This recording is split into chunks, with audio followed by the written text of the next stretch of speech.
화제의 뉴스를 골라 과학 기자의 시선으로 분석하는 과학 본색 시간입니다. 네, 스튜디오에 이혜리 기자 나와 있습니다. 네, 안녕하세요. 안녕하세요. 네, 오늘은 어떤 이야기를 나눠볼까요?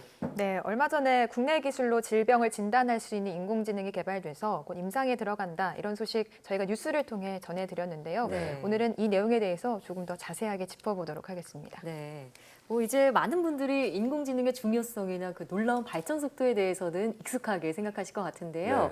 네. 말씀하신 인공지능 기술, 치매나 소아 유전 질환을 진단하는 데 특화된 기술이라고요. 네, 맞습니다. 인공지능은 말씀하신 대로 치매와 소아 유전 질환 그리고 심혈관계 질환에 대해서 진단할 수 있는 인공지능 기술입니다. 네. 우선 이 세 가지 질환에 대해서 임상시험에 들어가게 됐고요.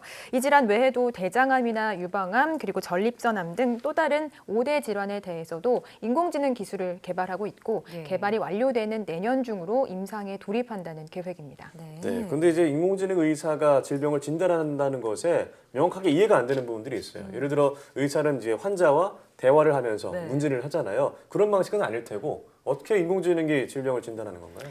네, 인공지능 우선 환자의 데이터를 기반으로 해서 질병인지 아닌지를 진단하게 됩니다. 네. 치매를 예를 들어서 좀 설명을 드릴게요. 치매를 진단하는 인공지능이다라고 하면 환자의 뇌 MRI를 보고 이 환자가 치매인지 아닌지를 진단을 하게 되는 거죠. 네. 우선 현재 치매를 진단을 받기 위해선 우선은 병원에 가서 의료진과 간단하게 문진을 하고요. 기본적으로 인지 능력을 평가할 수 있는 검사를 받게 됩니다. 그리고 상황에 따라 이 환자가 추가적인 검사가 필요하다라고 하면 이제 그때 뇌 MRI를 찍게 되는데요. 네. 왜냐하면 이 환자에게서 뇌가 치매가 진행이 되면 뇌 MRI를 보면 이제 미세한 어떤 뇌의 모양의 변화라든지 부피나 이런 변화가 관측이 되는데 이런 거를 진단하기 위해서 이제 뇌 MRI를 찍는 거거든요. 예. 그런데 이제 이 뇌 MRI를 사람이 단순히 본다라고 하면 이런 미세한 변화를 제대로 관측하기 어려울 수 있습니다. 예. 이제 이럴 때 인공지능이 활용이 되는 거죠. 네. 이 인공지능은 수많은 치매 환자의 뇌 MRI 사진을 분석을 해서 어떤 특징이 있는지 이미 알고리즘을 만들어놨기 때문에 새로운 치매 환자의 뇌 MRI 사진을 보고 이 환자가 치매다 아니다 이렇게 진단을 할 수 있는 거죠. 네.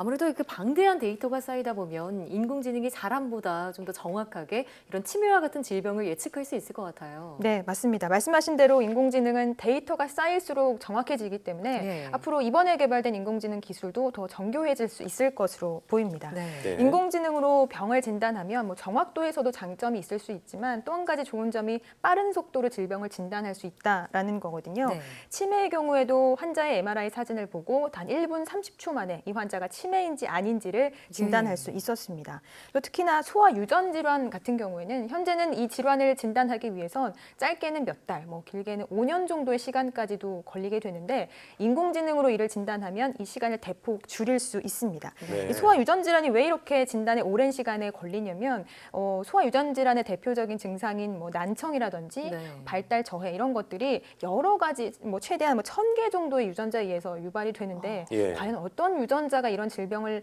유발했는지를 알기 위해서는 당연히 오랜 시간의 검사가 필요한 거거든요. 네. 그런데 이제 인공지능 같은 경우에는 여러 가지 데이터를 입력하기만 하면 특히나 뭐 환자의 어떤 구강 점막을 통해서 환자의 유전자 정보를 수집을 하고 이를 단순하게 시스템에 입력만 하면 네. 곧바로 이 환자의 어떤 유전자에서 문제가 생겨서 이런 유전 질환이 발생을 했는지를 알 수 있기 때문에 네. 진단 시간이 크게 줄어들 수 있습니다. 그렇겠네요. 네, 뭐 인공지능의 능력은 뭐 알파고 때부터 지금까지 뭐 많이 알려졌기 네. 때문에 한마디로 정리하자면 인간보다 훨씬 더 뭐 정확하고 빠르게 진단할 수 있다는 얘기인데 예. 그럼 미래에는 정말 인간을 대체할 수 있겠다는 생각도 드는데요. 네, 현재로선 그렇지만 완전하게 사람 의사를 대체할 수는 없을 것으로 보인다. 뭐 네. 이런 의견이 지배적입니다. 예. 아직은 좀 개발 초기다 보니까 의사의 역할을 좀 보조하는 수준으로 인공지능 기술이 머무를 것으로 전망이 되는데요. 그런데 시간이 흘러서 인공지능에 보다 방대한 양의 데이터가 입력이 되고 더 많은 데이터가 학습이 되면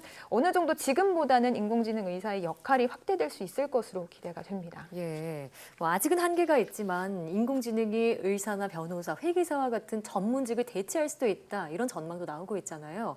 인공지능이 진화를 거듭하다 보면은 정말 지금과는 다른 직업 세계가 나타날 수도 있겠다라는 생각이 드네요.